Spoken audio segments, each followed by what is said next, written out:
Assalamualaikum warahmatullahi wabarakatuh. Perkenalkan, nama saya Ferdi Fernanda. Saya berasal dari Prodi S1 Akuntansi. Baiklah, di sini saya akan menjelaskan tentang regresi. Pengertian regresi dikutip dari laman KBBI Kemendikbud.go.id. Regresi diartikan sebagai hubungan rata-rata antar variabel. Regresi adalah sebuah metode statistik yang digunakan dalam bidang keuangan untuk menentukan atau menganalisis karakter hubungan antara satu variabel dependen dan serangkaian variabel lain atau independen. Biasanya, variabel bebas atau independen dilambangkan dengan huruf X, sementara untuk variabel terikat atau dependen diberi lambang huruf Y. Metode regresi terdiri dari 3 macam, yaitu regresi linear, linear majemuk, dan non-linear.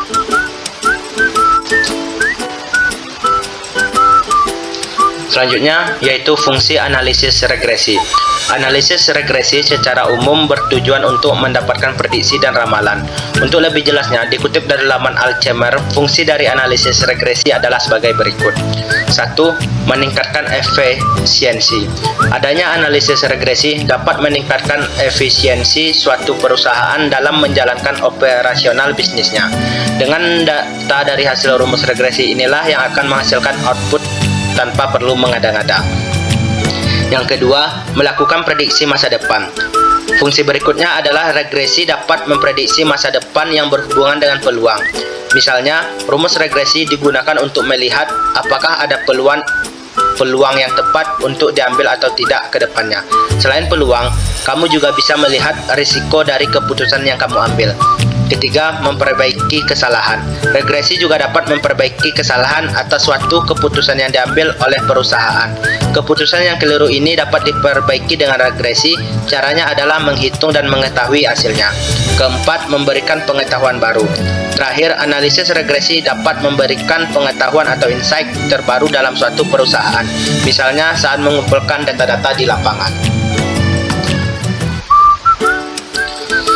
Manfaat analisis regresi tidak jauh beda dengan fungsi. Manfaat dari analisis regresi dapat disimpulkan sebagai berikut. Pertama, dapat meramalkan pengaruh variabel prediktor terhadap variabel kriterium. Kedua, dapat membuktikan ada atau tidaknya hubungan fungsional antara variabel bebas dengan variabel terikat. Ketiga, dapat membuat estimasi rata-rata dan nilai variabel. Dan seterusnya, dapat menguji hipotesis karakteristik dependensi suatu variabel, dan yang terakhir dapat mengoptimalisasi proses bisnis. Selanjutnya yaitu ada rumus regresi, dapat dilihat. Ini yang pertama ada regresi linear sederhana. Rumus ini digunakan untuk menganalisa hubungan antara satu variabel bebas dan variabel terikat yang jumlahnya 1 juga. Selanjutnya yaitu regresi linear berganda. Rumus ini digunakan untuk menganalisa suatu hubungan yang variabel bebasnya ada lebih dari 1. Rumus ini juga disebut dengan regresi linear majemuk dan jauh lebih rumit. Baiklah, selanjutnya yaitu cara uji analisis regresi linear dengan menggunakan SPSS. Yang pertama, buka lembar kerja SPSS lalu ketik variabel view. Selanjutnya pada kolom name untuk baris pertama tulis X, pada baris kedua tulis Y. Lalu pada kolom label baris pertama itu bebas mau ditulis apa tidak.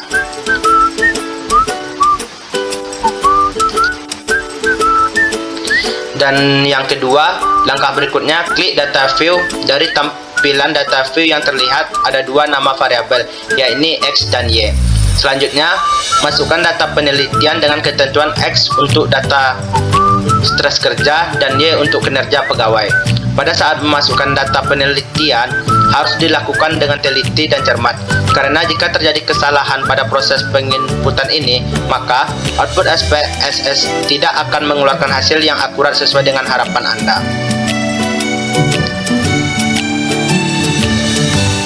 Dan yang ketiga, jika sudah yakin diinput dengan benar, langkah selanjutnya kita klik menu analis, kemudian klik regression, lalu klik linear.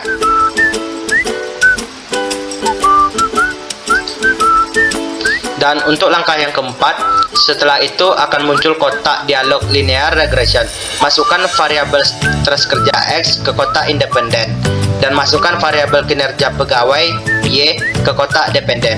Caranya dengan mengklik tanda panah yang tersedia. Selanjutnya pada bagian method, pilih enter. Dan langkah terakhir adalah klik OK untuk mengakhiri perintah, maka akan keluar output SPSS regresi linear.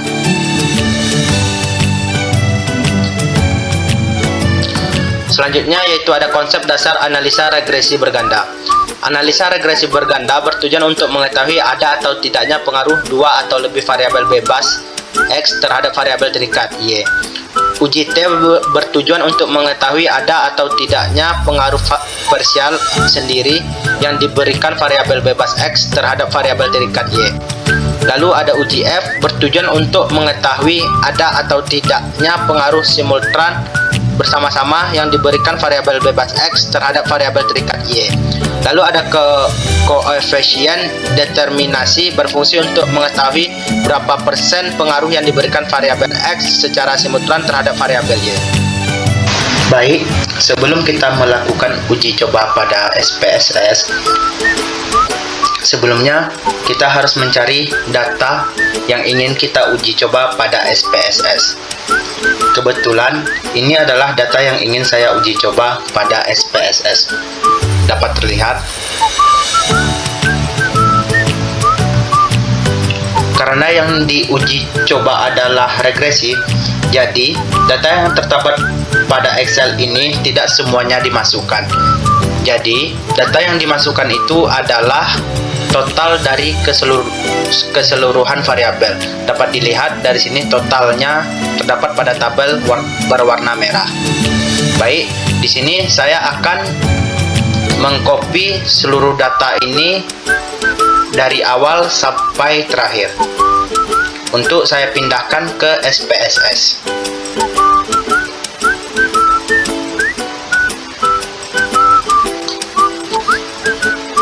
Lalu data ini dapat kita copy. Baiklah, di sini saya sudah membuka aplikasi SPSS untuk uji coba regresi pada SPS. Di sini kita akan memindahkan data yang telah kita salin pada Excel tadi ke aplikasi SPSS. Baik, datanya akan kita letak pada kolom pertama, lalu kita salin.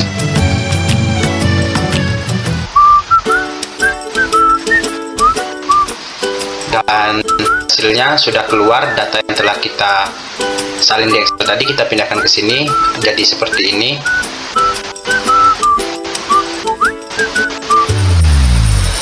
Di sini kita cek kembali apakah datanya sudah lengkap sama seperti Excel.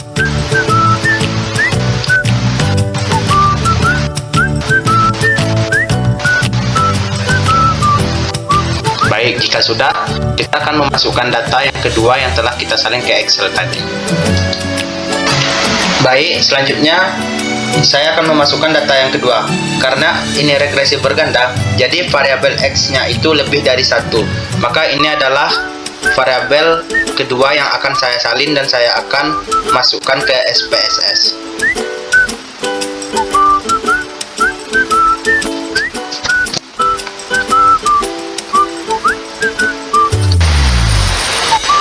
Baik, selanjutnya di sini saya akan memasukkan data atau variabel yang kedua yang telah saya salin dari Excel tadi.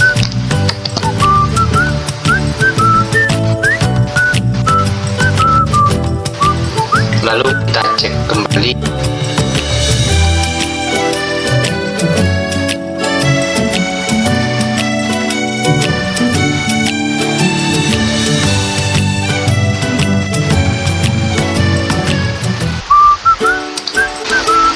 Baik, dan yang terakhir saya masukkan data untuk ke SPSS adalah variabel Y. Di sini sama dengan variabel sebelumnya, yang diambil itu total dari keseluruhan variabel. Jadi semuanya disalin lagi.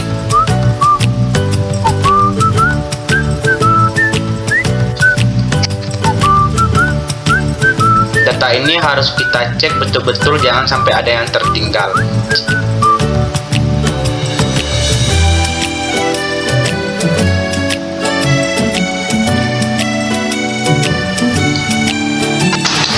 Baik, selanjutnya kita akan memasukkan data yang terakhir dari Excel, yaitu variabel Y. Di sini akan saya copy kembali. Baik, di sini semua data sudah masuk dan di sini bisa kita cek lagi atau dicek kembali data-datanya. Data-datanya sudah pas dan semua data sudah terinput di SPSS. Langkah selanjutnya adalah melakukan regresi linear berganda. Baik, sebelumnya kita ke variabel view dulu. Baik, di sini sudah terlihat. Di sini pada tabel pertama yaitu name, di sini boleh dirubah, boleh cetak. Baik, di sini tidak ada yang ingin diubah dan tetap mengikuti seperti ini. Baik, dan pada kolom label ini boleh diisi, boleh tidak.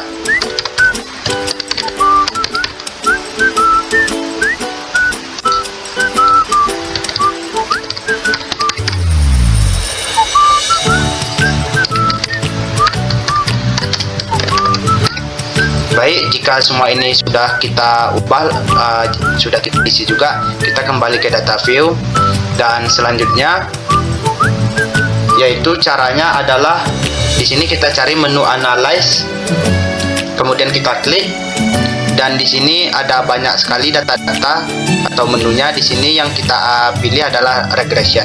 Selanjutnya kita pilih linear, kita klik kembali.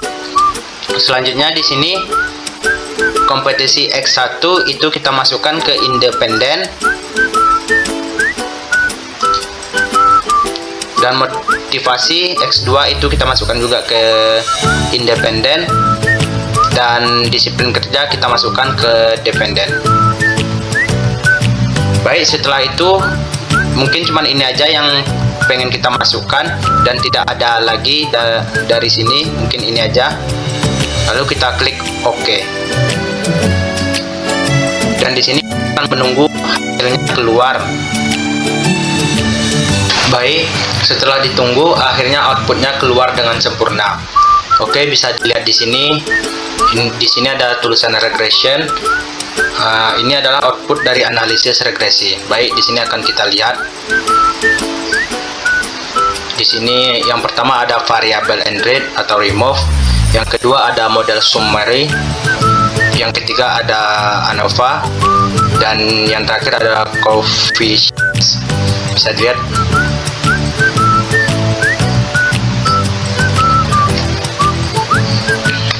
Baik, dari sini kita bisa menginterpretasi atau memahami hasil dari output untuk melihat atau tidak adanya pengaruh.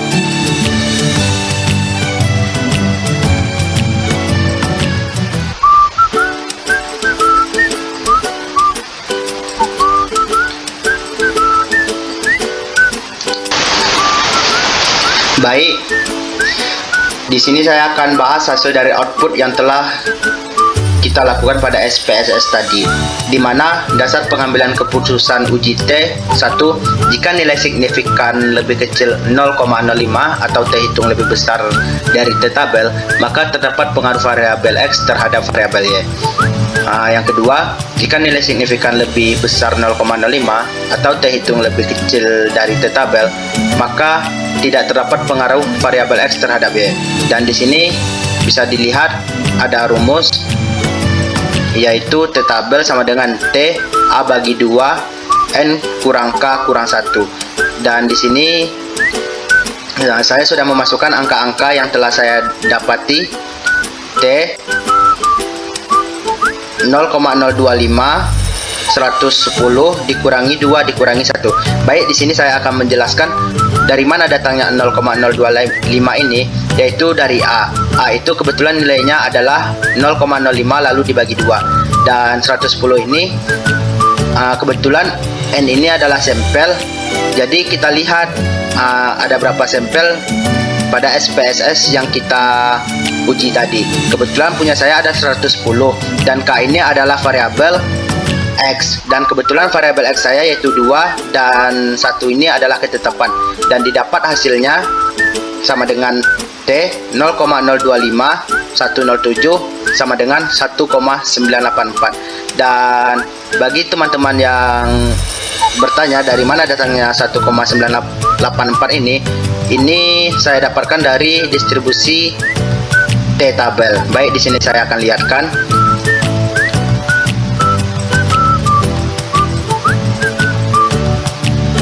Nah, baik, ini sudah kita lihat di sini ada distribusi nilai tabel. Di sini pada kolom pertama ada 0,10, 0,05, 0,025, 0,01, 0,005. Baik, yang sudah saya tandai kuning ini adalah 0,025. Selanjutnya kita mencari nomor yang telah kita kurangi tadi. Kebetulan punya saya 107 dan di sini akan saya cari pada nomor 107. Baik, di sini dapat terlihat pada nomor 107 itu terdapat nilainya yaitu 1,984.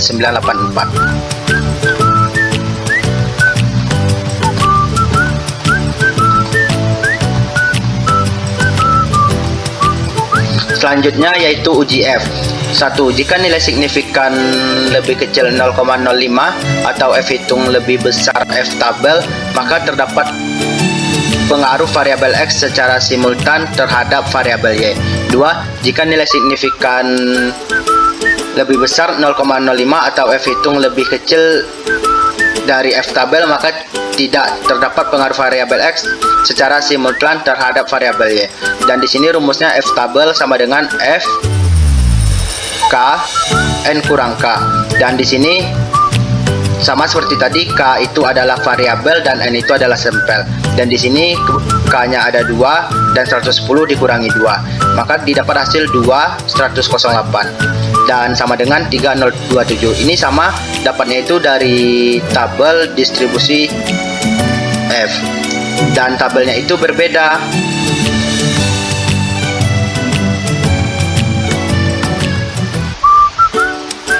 Baik, di sini ada distribusi nilai tabel F. Baik, di sini akan saya tunjukkan. Kebetulan tadi itu di angka 108 dan frekuensinya ada di 2. Dan di sini kebetulan ini sampai 120 dan 108 itu sudah masuk kategori ke 120. Dan di sini dapat dilihat pada kolom kedua.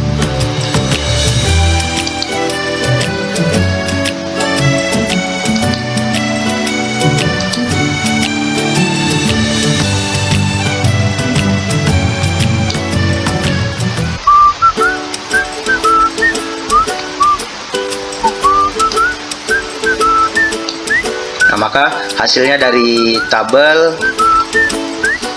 yaitu dari distribusi nilai tabel F.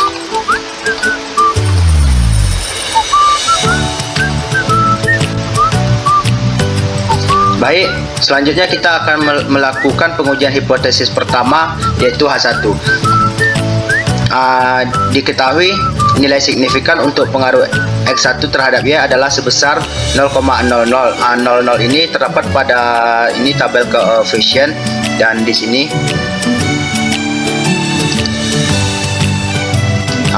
ini adalah variabel X1. Dapatnya dari sini. Selanjutnya lebih besar dari 0,05 dan nilai T hitung 4.113. Ini dapat dilihat di T ini adalah 4,113. Lebih besar yaitu 1,984. Itu yang hasil yang telah kita cari tadi. Sehingga dapat disimpulkan bahwa H1 terdapat pengaruh X1 terhadap Y. Selanjutnya pengujian hipotesis kedua. Diketahui nilai signifikan untuk pengaruh X2 terhadap Y adalah sebesar 0,00 lebih kecil 0,05 dan nilai T hitung 13.508 lebih besar 1,984, sehingga dapat disimpulkan bahwa H2 diterima, yang berarti terdapat pengaruh. Dan di sini ada model summary. Berdasarkan output di atas diketahui nilai R square sebesar 0,671. Hal ini mengandung arti bahwa pengaruh variabel X1 dan X2 secara simultan terhadap variabel Y adalah sebesar 67,1%. Jadi ketika kita punya data seperti ini, langkah pertamanya harus kita jumlahkan semua pertanyaan yang di sini. Dan di sini kebetulan semuanya sudah dijumlahkan. Dapat terlihat di sini ada total dan di sini adalah jumlah dari semua variabel di sini. Setelah dijumlahkan setiap variabelnya, maka kita tinggal copy paste.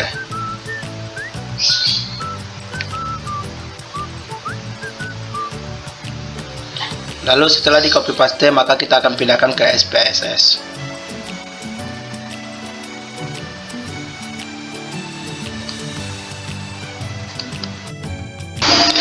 Baik, inilah data yang telah kita pindahkan dari Excel tadi ke SPSS. Nah, di sini dapat terlihat teman-teman datanya. Selanjutnya akan kita uji pada validitas. Pertama, kita klik Analyze.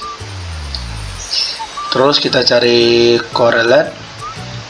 Setelah itu kita klik, lalu ini kita pilih bivariate. Dari tiga ini kita pilih bivariate, lalu kita klik. Dan di sini sudah masuk semuanya, data-datanya. Ini semuanya kita masukkan, lalu kita klik OK. Maka baik, di sini cara menentukan valid atau tidaknya. Cara melihatnya adalah lihat yang paling kanan, lihat yang signifikan dalam kurung dua tel. Ini apa, yaitu signifikansi. Kalau hasilnya di bawah 0,05 maka hasilnya valid. Karena ini adalah 0,00 maka hasilnya valid. Baik, selanjutnya akan kita uji cara reliable. Pertama, kita klik analis.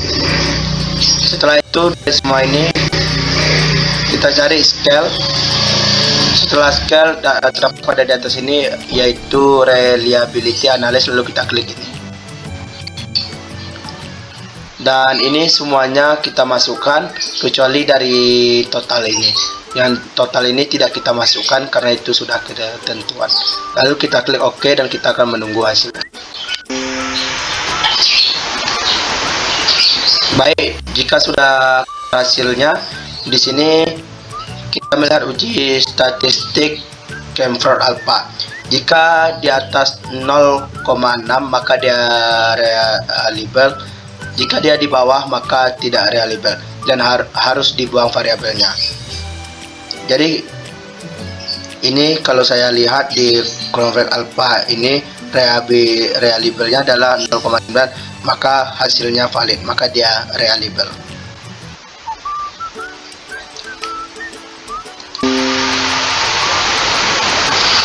Baik, selanjutnya kita akan melakukan uji coba normalitas pada SPSS. Di sini, jika kita lakukan uji normalitas, jadi itu yang dimasukkan adalah total dari keseluruhan variabelnya. Di sini dapat terlihat, di sini terdapat dua variabel yaitu X1 dan X2 dan satu lagi variabel Y. Di sini yang akan kita masukkan ke data SPSS adalah total dari keseluruhan yang telah dijumlahkan di setiap variabel. Baik, di sini dapat kita lihat semua data yang sudah dijumlahkan di variabel yaitu X1, X2 dan Y. Nanti ini semua datanya disalin.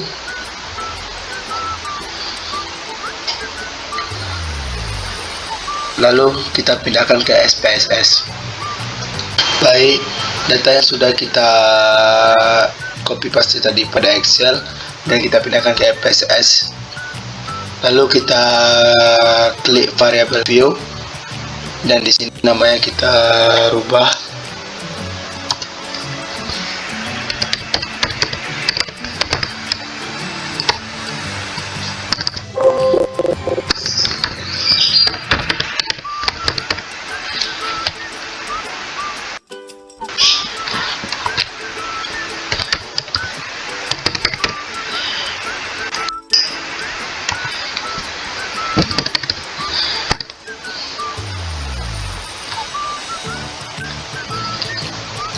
Selanjutnya kita masuk ke langkah selanjutnya, yaitu normality. Apa yang harus nomor itu? Kalau kita lihat seperti ini, errornya tidak ada, maka kita munculkan. Gimana cara munculkannya? Baik, di sini kita klik analis. Selanjutnya regression, linear.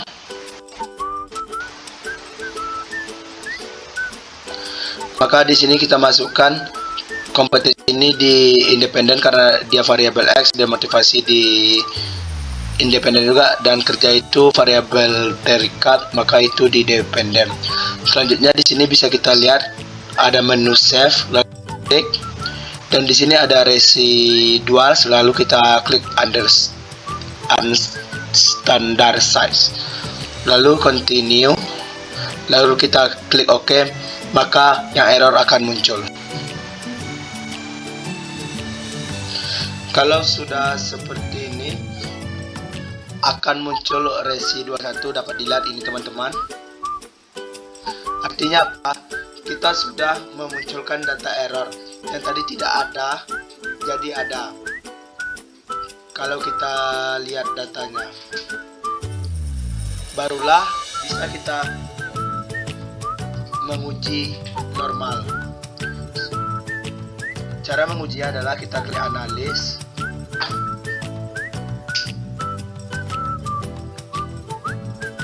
lalu kita pilih non-parametric test, lalu di bawah ini ada legacy dialogs, lalu kita pilih 1 sampai KS. Dan di sini yang kita masukkan tadi adalah yang data error tadi, yaitu unstandards ke sini. Lalu kita lihat start. Ini bebas kita mau pilih yang mana, karena ini otomatis jika ini sama semua, jika kita pilih maka dia hasilnya akan normal. Di sini tidak ada yang diubah. Kita klik continue, lalu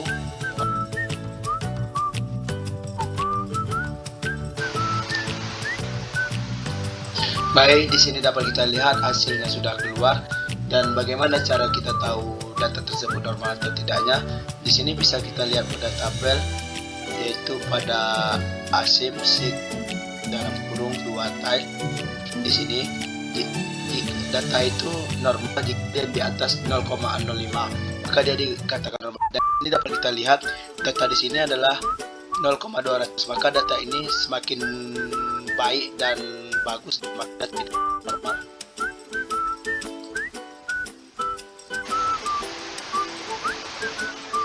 Baik, selanjutnya kita akan melakukan uji heteroskedasitas. Kita sudah punya yang error tadi, yaitu residual 1, dan di sini kita perlu namanya uji Gleiser. Jadi residual ini harus kita absolutkan atau kita positifkan. Yang pertama adalah kita klik transform, lalu compute variable, lalu di sini bisa kita ini pada target variabel bebas kita mau buat apa namanya. Dan di sini kita pilih all, dan di sini ada ABS absolute karena kita pengen mempositifkan residual 1 tadi. Lalu kita masukkan di sini, dan di sini unstandards tadi kita masukkan, dan di sini bisa kita tulis absolute.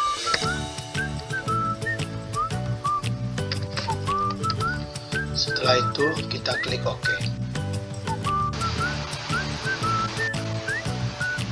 Setelah absolute tadi, lalu transform compute variable, dan di sini kita ganti target variabelnya yaitu logaritma. Dan di sini kita hapus kembali, dan di sini kita klik all lagi, dan di sini kita cari yaitu ln, logaritma natural. Di sini sudah kita ketemu, kita masukkan ke atas lagi, dan di sini yang kita masukkan bukan unstandard price tadi, tapi itu absolute.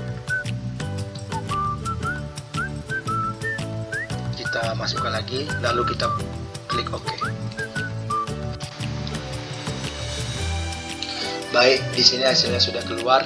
Selanjutnya kita lakukan uji heteroskadasitas, yaitu kita klik analis, regression, linear.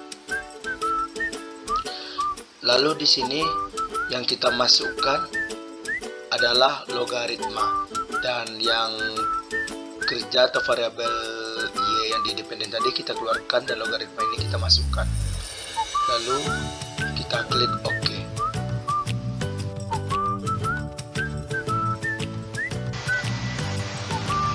Baik, di sini kita dapat hasil yang tadi, dan di sini dapat kita lihat outputnya itu terlalu banyak. Dan di sini untuk melakukan uji heteroskadasitas yang kita lihat itu adalah signifikasi yang terdapat pada tabel koefisien. Dan sini dapat kita lihat jika ini di atas 0,05 maka tidak terjadi heteroskadasitas, dan jika di bawah 0,05 maka terjadi heteroskadasitas. Dan di sini dapat kita lihat koefisien pada tabel sini signifikannya yaitu 0,99, 0,989 dan 0,380, yaitu di atas 0,05 dan tidak terjadi heteroskadasitas. Selanjutnya untuk uji konektivitas, klik analyze, regression, linear. Lalu logaritma tadi kita keluarkan, lalu yang kerja tadi kita masukkan kembali. Lalu di sini kita cari pada statistik, dan di sini kita lihat collinearity diagnostic, lalu kita checklist, lalu continue, lalu kita klik OK. Dan di sini sudah keluar hasil outputnya, dan di sini supaya kita gampang kita lihat pada tabel koefisien yaitu FIF. Nah, di sini dapat kita lihat nilainya yaitu 1,0. Artinya apa? 1,1 artinya di bawah 10. Kalau di bawah 10 artinya tidak terjadi hubungan variabel antar bebas, sehingga dia terbebas dari multikoneralitas.